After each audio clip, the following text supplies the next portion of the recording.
If you want to remove the bad part of coffee, you decaffeinate.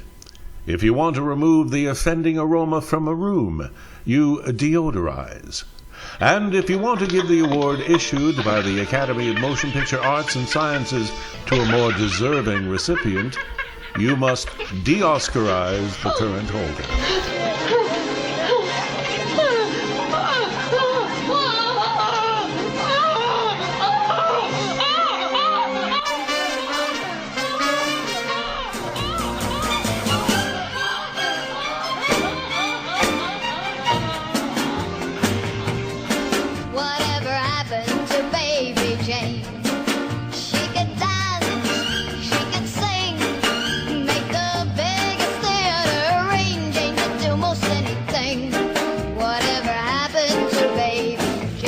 There is a story, perhaps apocryphal, that upon holding the Academy Award in her hand, Bette Davis called it Oscar, because the statue's backside reminded her of her husband, Harmon Oscar Nelson, known as Ham. Poor Ham was the butt of more than butt jokes, for the Hollywood community was also abuzz at that time with stories of Bette Davis and her co-star in Dangerous, Franchot Tone, being caught in what used to be called a compromising position, in flagrante delicto. Franchot Tone, you see, was also married at the time to Joan Crawford. Thus began the famous Hollywood feud that culminated when the two starred together in Whatever Happened to Baby Jane in 1962. You wouldn't be able to do these awful things to me if I weren't still in this chair. But you are, Blanche. You are in that chair. Here's what happened to Baby Jane. She didn't grow up. Bette Davis was nominated for that year's Best Actress Award. Joan Crawford was not. The next award will be for the Best Actress. But it was Joan Crawford who accepted the Best Actress 1962 Academy Award that evening, in 1963, by accepting it for Anne Bancroft for her performance in The Miracle Worker. She ate from her own plate. She ate with a spoon, herself, and she folded her napkin. Folded her napkin? The room's a wreck, but her napkin is folded. Joan Crawford had asked every nominee except Bette Davis if they'd be at the award ceremony that night, and if not, could she accept the award for them? Anne Bancroft said, "No, I will not be there. I'm doing a play in New York. Yes, you may accept it in my stead with my thanks." And the winner is Anne Bancroft in Miracle Worker. Accepting for Anne Bancroft, Miss Joan Crawford. That night, Joan breezed past Bette backstage with the words, "Excuse me, I have an Oscar to get." Miss Bancroft said, "Here's my little speech, dear Joan."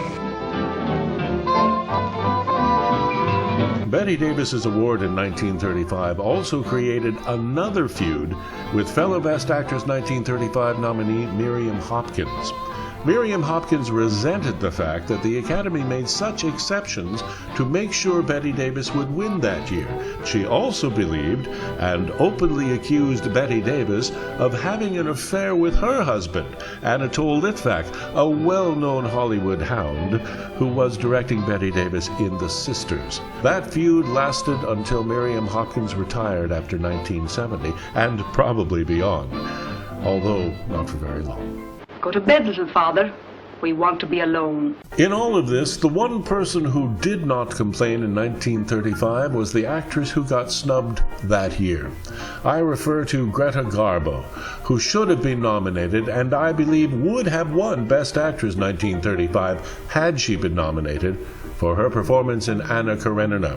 She was born to play that role and she performed it with great artistry. I know now that there's no escape for me. I love you, Alexei. I love you. Beside the Academy Award in 1935, there was only one other prestigious award for achievement in film. No People's Choice Awards, no Golden Globes, nothing like that. But there was the New York Film Critics Circle Award. an award offered by the film critics of all the major newspapers in New York City.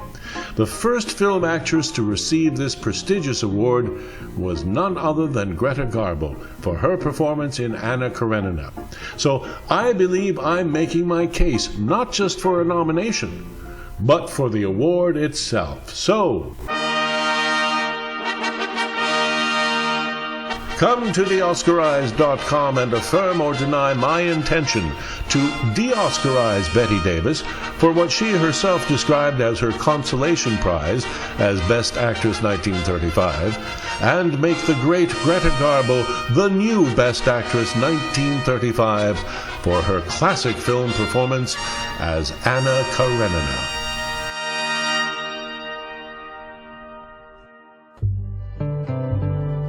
Bette Davis won another Best Actress Academy Award in 1938, much more deserved for her performance in Jezebel, and she should have won Best Actress 1941 for The Little Foxes instead of Joan Fontaine, but not instead of Barbara Stanwyck. At any rate, she only needed one to be known for the rest of her life and beyond as Academy Award-winning actress Bette Davis. But just as important, in this alternate reality, that is DeOscarize.com, Greta Garbo can now say that too, wherever she may be.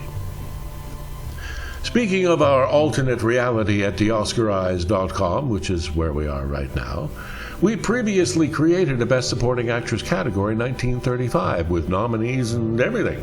So we will look to that on the next edition of DeOscarize.com. You know, some people like it here in this alternate reality. Others, not so much. What a dump! This picture. Bette Davis comes home from a hard day at the grocery store, and she looks around this room, and she says, What a dump.